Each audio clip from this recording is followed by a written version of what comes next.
es un primer problema. No todo el mundo, no, si vosotros analizáis las obras o los manuales que se han escrito sobre prueba y lícita, no todo el mundo defiende el mismo concepto. Y ahí podríamos diferenciar entre concepciones amplias, concepciones restrictivas, concepciones mixtas. Jean Picot ha escrito mucho sobre prueba ilícita, ¿no? Y él probablemente mantiene posiciones bastante diferentes a las mías en muchos puntos, ¿no? ¿Qué entenderíamos por prueba ilícita? ¿Alguien se atreve a definirla? Bueno, nuestro código define, por principio de la legalidad procesal, dice que no tiene efecto legal las pruebas obtenidas directa e indirectamente con afectación del contenido esencial de los derechos fundamentales. Esa es la fórmula que utiliza el código peruano. Sí. Es una fórmula, es una especie de sancocho entre el modelo español y el alemán, ¿no? Entonces, todo el contenido esencial lo sacaron de los alemanes y todo lo demás lo copiaron de los españoles. Y salió eso. Bien. Establece una definición, pero tú has dicho una cosa interesante. Hablabas del principio de legalidad. Yo distingo dos principios. El principio de legalidad y el principio de licitud. El principio de legalidad probatoria, que no es más que una plasmación de lo que podríamos decir el principio de legalidad procesal, o el principio de legalidad más en el ámbito penal. Es decir, todas las pruebas deben de practicarse conforme al procedimiento legalmente establecido. Obviamente. Si los códigos lo que regulan es un procedimiento donde establecen cómo hay que proponer la prueba, cómo debe incorporarse al proceso, cómo debe de practicarse, ¿no? El principio de legalidad probatoria supone que yo tengo que respetar las normas que establece el código en ese punto concreto. ¿De acuerdo? No estoy diciendo nada sobre las consecuencias de la infracción. Simplemente estoy diciendo que nosotros tenemos que respetar las normas en materia de aportación, incorporación, proposición, admisión y práctica de la prueba. Punto. Nada más, ¿no? Y luego el principio de licitud probatoria, que no es más que una manifestación de legalidad, pero mucho más concreta. Y que parte de una concepción de prueba ilícita. Toda prueba debe obtenerse y practicarse respetando los derechos fundamentales. O si queréis, el contenido esencial del derecho fundamental. Luego vemos si hay alguna diferencia. Es decir, ¿qué supone el principio de licitud? Que en el marco del principio de legalidad probatoria, no solo se debe respetar el procedimiento legalmente establecido, sino que se deben de respetar los derechos fundamentales en el momento de la obtención o en el momento de la práctica de la prueba. Con lo cual, de ahí puedo establecer un primer concepto de prueba ilícita, que sería toda aquella prueba obtenida con vulneración, vamos a dejarlo ahí, no hablemos a directa o indirecta, con vulneración de derechos fundamentales, dejémoslo ahí, con vulneración de derechos fundamentales. Por lo tanto, no cualquier vulneración de una norma determina la ilicitud de la prueba, sino solo aquella que afecta a un derecho fundamental. Hay una, disculpe que lo interrumpa, hay alguna contradicción entre el principio de licitud y el principio de legalidad procesal. Le pongo el ejemplo, que en Perú se discute. Hay una norma que dice que si el imputado no declara en juicio, tiene derecho a borrar silencio en nuestro sistema. Se pueden leer y se deben leer las declaraciones previas prestadas ante el fiscal. Algunos discuten, profesor, el hecho de que si yo no quiero declarar en juicio haciendo uso de mi derecho a borrar silencio, lo estoy forzando a declarar con la introducción de la declaración anterior. Entonces, yendo a lo que usted dice, si el principio de licitud tiene que tener concordancia con el principio de legalidad procesal, en este sentido, los jueces de algunos, no todos, dicen que hay una contradicción, porque esa norma que habilita la lectura sería ilícita, pero hay una norma. Entonces, ¿hay alguna teoría sobre eso que puedan contradecir los dos? Hay normas que son ilícitas en cuanto que se contraponen a un derecho fundamental. Yo soy de los partidarios de que esa norma no es correcta, porque afecta al derecho a no declarar. afecta al derecho a no declarar. ¿Y desde qué sentido? Porque cuando declaró ante el fiscal fue lícito. O sea, esa norma, esa declaración es lícita. Pero en el fondo, cuando yo creo que el derecho a declarar opera en todas las fases del proceso, ¿ok? Incluso en la fase del juicio oral. Si yo le digo, usted puede declarar o no declarar, pero a continuación, pero si usted no declara, le voy a utilizar con carácter probatorio las declaraciones que ha prestado con anterioridad. Entonces, ¿dónde está mi derecho a no declarar? Pero lo que yo digo es que nació lícito. ¿Se vuelve ilícito introduciéndolo a juicio? No. Yo lo que hay allí creo que es un déficit en cuanto a la garantía de contradicción. Pero cuando declaró, era lícito. De eso estamos de acuerdo, ¿verdad? Pero cuando tú la introduces, ¿ahí se vuelve con ilícito? valor probatorio, cuando yo me niego a declarar en el acto del juicio oral, yo creo que es esa utilización posterior la que la convierte en ilícita. O sea, se convierte en ilícito algo que nació lícito. Sí. Y más o menos por la transición Pero eso es de igual. forzarlo. Vamos a ver, eso es igual. Tú tienes una declaración de un testigo Ajá. ante la fiscalía, o ante la policía, o ante el juez instructor, ¿de acuerdo? Que es lícito, que se tomó conforme a las normas del procedimiento, ¿de acuerdo? El testigo no viene al acto del juicio oral. Y tú lo que haces es introducirle vía lectura.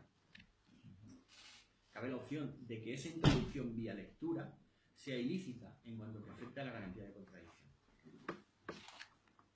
A ver, los puristas te dirían, no es un ejemplo de prueba ilícita en cuanto que la prueba no se obtuvo con vulneración de derechos fundamentales. Es cierto. Porque ni la declaración del acusado ni la declaración del testigo se obtuvieron con vulneración de derechos fundamentales. Lo que pasa es que algunos sostienen un concepto de ilicitud probatoria mucho más amplio. No solo en el momento de la obtención se puede vulnerar un derecho fundamental, sino en el momento de la práctica de la prueba puede vulnerarse un derecho fundamental. ¿Cuál es el derecho? La garantía de contradicción. Pero si cuando tomaron la declaración del testigo o del imputado hubo emplazamiento, es lo que nuestro sistema procesal en nuestro código dice. Sí se pueden leer, pero con la garantía de que emplaces debidamente al imputado. Si quiere, viene. Si no quiere, no viene, porque la contradicción no es un ejercicio real, solo la potencialidad de que tú le ofrezcas la posibilidad de ejercer contradicción. Imagínate en la declaración, eso lo hablaríamos en la garantía de contradicción, que es otro tema, pero tú imagínate que en la fase de investigación no se haya emplazado al imputado. No, eso no lo permite nuestro sistema. Nuestro sistema permite cuando se ha emplazado al imputado. Vale, sí. Pero hay modelos, bueno, olvídate ahora un poquito del modelo peruano. Okay. ¿No? Hay modelos en donde no es preceptiva el emplazamiento del imputado. Yo puedo tomar la declaración al testigo. Y hay en los modelos que sí es preceptiva, o sea, nuestro modelo sí es preceptivo. Sí. Ahí sí vale. No, ahí no, si no le emplazas, no. No, pero sí, lo emplazas. No viene, ya, o viene o no viene. Evidentemente se respeta la contradicción porque la contradicción se respeta garantizando la posibilidad de la contradicción. Por eso, ya, le garantizo la posibilidad, entonces puedo introducirlo a juicio. Bien, cuidado. Habría que ver cuál fue primero la causa por la cual el testigo no acude al acto del juicio oral. Bueno, esos son cuestiones que ya están tipificadas. Una que no es por voluntad de las partes, tal vez se ha muerto, tal vez se ha viajado, tal vez no está, tal vez no ha habido, tal vez lo ha matado. O sea, eso ya está decidido. El problema es, ¿puedo introducir eso? Puedo introducirlo. No, primero, tiene que cumplirse alguna de las causas que están Sí, se cumplen.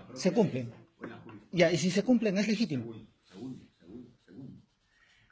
El órgano jurisdiccional o la fiscalía tiene que haber agotado las posibilidades razonables que tenía a su alcance para conseguir la comparecencia del testigo. Eso ya está, en nuestro sistema ya está. Se ha cumplido. ¿Vale? Vale. Hemos cumplido. Concurre una causa legal. Hemos agotado las posibilidades que teníamos y no hemos conseguido que venga. Garantizamos la posibilidad de la contradicción. ¿Ok? Muy bien. Si se cumplen esos tres presupuestos, el estándar mínimo. Otra cosa es el estándar que pueda establecerse a nivel nacional, pero el estándar mínimo comúnmente aceptado es puedo introducirla vía lectura. ¿De acuerdo? La segunda cuestión que se plantea es, bueno, ¿y si es la única prueba puedo condenar? ¿Me explico? para eso, yo lo que distingo... Pero eso es un tema de estándar de prueba. A lo que yo me refiero es lícito, o sea, si es lícito. Sí, sería lícito. Entonces está bien. Sí, en este caso, si se cumplen esos presupuestos... Ya, ¿y por qué se sería respeta ilícito, el principio y por qué de sería ilícito entonces la introducción de la declaración del imputado? Porque también cumple sus estándares. El Porque imputado en esta declara, no solo la garantía de contradicción, sino el derecho a no declarar. Y el derecho a no en el declarar sentido de que la entiende- declaración del imputado entonces es medio de prueba. Con eso lo voy a condenar. Pero si simplemente es una oposición, entonces no es ilícito. Para mí no se puede utilizar porque afecta al derecho a no declarar. O sea, supone en el fondo, una norma así, es mi opinión, una norma así supone negar en definitiva el derecho a no declarar en el acto de juicio oral, porque independientemente de lo que usted diga, siempre le vamos a introducir vía lectura su declaración, con lo cual, ¿para qué me informan del derecho a no declarar en el acto de juicio oral? Pero al momento que declaró en investigación preparatoria ante el fiscal también le informaron del derecho a no Sí, declarar y pero decidió esta- declarar. Pero esta no tiene, por esa declaración no tiene una proyección de valor probatorio. Pues sí, hay terminación anticipada, hay procesos especiales antes del juicio y que De sirven. investigación.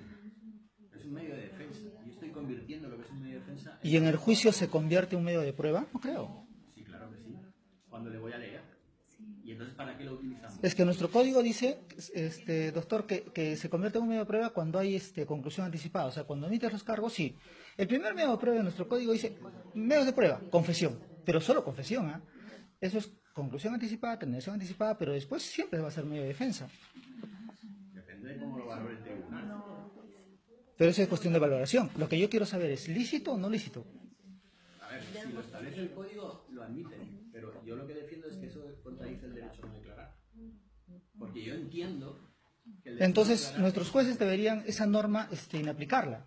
Hacer control de constitucionalidad, hacer control difuso, decir, esta norma contraviene el principio de no autoincriminación. ¿Sí? ¿Tú estás de acuerdo con eso? Es su posición. Yo defiendo eso. Yo no. O sea, nosotros aquí lo que hacemos es, si en el acto del juicio oral el acusado se niega a declarar, no se leen nunca sus anteriores declaraciones. Nunca. Nunca. ¿Por qué? Porque nosotros pensamos, la práctica de la prueba, ¿dónde se lleva a cabo? En el juicio oral. Si yo el derecho a declarar lo tengo durante todo el proceso, el hecho de que haya renunciado a ese derecho en la fase de investigación no da derecho al Estado a incorporarme en mi declaración en el acto del juicio oral. Convocación probatoria. Olvidémonos, ¿para qué coño? Perdón. Adelante, adelante. ¿Para qué quiere el Estado Por favor. mi declaración? Para fastidiarme, para condenarme. Para nada más. Para nada más.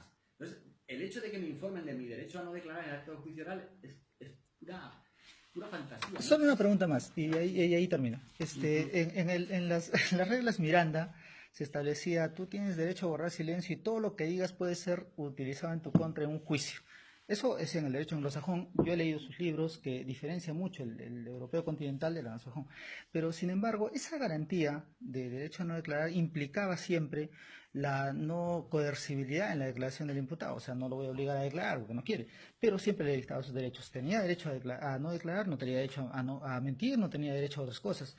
Y si en ese derecho funciona, en ese sistema funciona, mira, tú tienes derecho a no declarar, pero si declaras ahorita, yo lo puedo utilizar.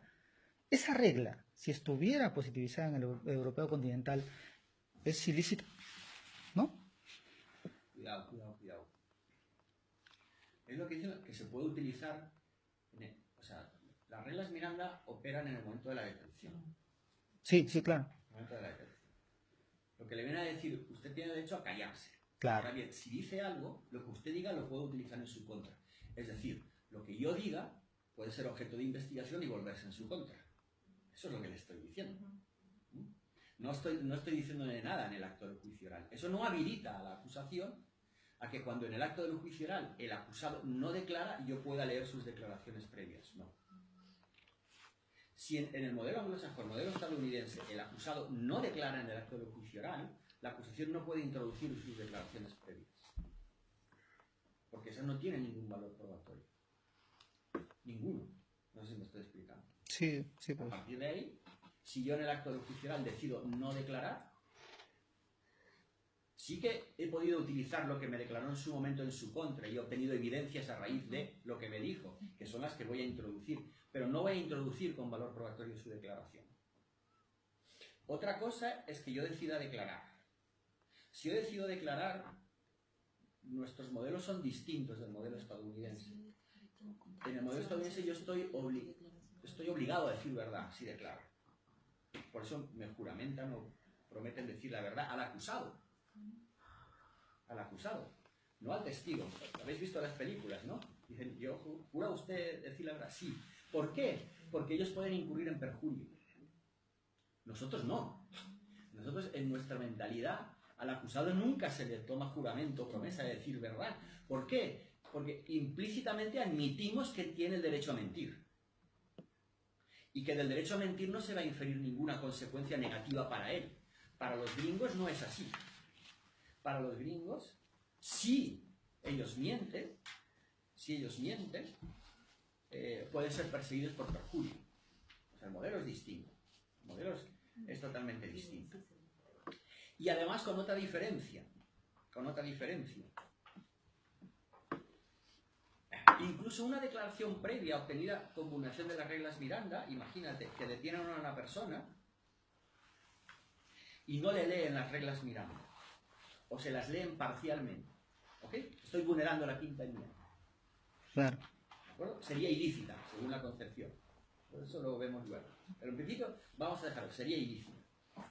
Bien, imagínate en el acto del juicio oral. Yo soy el acusado. Y yo decido declarar. ¿Ok? Y declaro algo distinto de lo que había declarado inicialmente en la policía. ¿Puedo utilizar esas previas declaraciones con vulneración de Miranda? Uno en principio diría no. Porque se obtuvieron con vulneración de la quinta enmienda. Pero la Corte Suprema estableció una excepción, que se llama la impeachment exception. Es decir, salvo que yo estoy autorizado a utilizar esas previas declaraciones para cuestionar la credibilidad de lo que usted me está diciendo en el acto del juicio oral. Porque usted está obligado a decir verdad. Y con esas declaraciones lo que estoy acreditando no es su culpabilidad, sino que usted está incurriendo en perjurio. Y entonces admiten la lectura. Claro, pero es un modelo radicalmente distinto al nuestro. Nosotros eso no lo podríamos admitir. Yo no puedo ir a Miranda y aportar toda excepción de Miranda porque partimos de una base radicalmente distinta. Yo tengo derecho a mentir en los modelos europeos y latinoamericanos. ¿Por qué? Porque sigo manteniendo en el acto del juicio oral el derecho no solo a no declarar, sino a no confesarme culpable. En el fondo, el derecho a mentir. Con lo cual, a mí no se pueden leer las declaraciones previas para ponerme en evidencia, ¿no?, la existencia de un perjurio. Porque yo continúo teniendo... No sé en nuestro sistema procesal, el imputado no tiene derecho a mentir. Bueno, podríamos discutirlo mucho. A ver, ¿Derecho? mucho. Entonces, ¿qué es? Ahí puedo darte la razón, porque hay un sector doctrinal que niega que tenga el derecho a mentir, otros por el contrario admiten el derecho a mentir. Al final el Tribunal Constitucional de mi país lo aceptó finalmente que tenía el derecho a mentir. Plantea el siguiente escenario: si yo tengo el derecho a no confesarme culpable, o sea, yo quiero declarar, ¿de acuerdo? Renuncio a mi derecho al silencio, pero además tengo otro derecho, que es a no confesarme culpable, ¿no? Si yo soy el verdadero autor del crimen y tengo derecho a no confesarme culpable, ¿qué te voy a contar? Una milonga. Una milonga, es decir, una mentira. Y usted, como Estado, de esa mentira no puede obtener ninguna conclusión perjudicial para mí. Es decir, no me puede perseguir penalmente por haber mentido. Lo que sí que usted podrá, en la sentencia o el fiscal en su alegato, es acreditar que yo he mentido, con lo cual la coartada o el relato que yo estoy introduciendo no tiene ningún valor. Pero de ahí no se puede inferir la culpabilidad. Con lo cual, si quieres, no le llamamos derecho a mentir, pero en el fondo el sistema está amparando que yo pueda introducir una versión totalmente disconforme con la realidad y de que ello no se infiera ningún perjuicio para mí. Yo le cuento, hay dos decisiones de la Corte Suprema, por eso estamos confundidos. Hay una decisión del 2014 de la Corte Suprema, de nuestro máximo tribunal del Perú, que dice, en un caso el imputado fue detenido y dio el nombre de su hermano. O sea, no se identificó como él, el nombre de su hermano. Y la Corte Suprema dijo, el dar nombre de su hermano materializa, así, textualmente, el principio de no autoincriminación. Por lo tanto, eso no es delito de falsedad. En el 2015, los mismos jueces dijeron, también, dio el nombre de su hermano, dijo, esto sí es un delito de falsedad, está acreditado porque incluso propició que se siga proceso en contra de su hermano, porque dio el nombre de su hermano.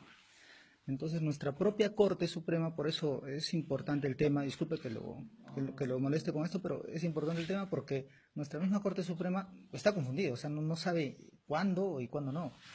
Por ejemplo, ahí estamos hablando de la mentira del imputado.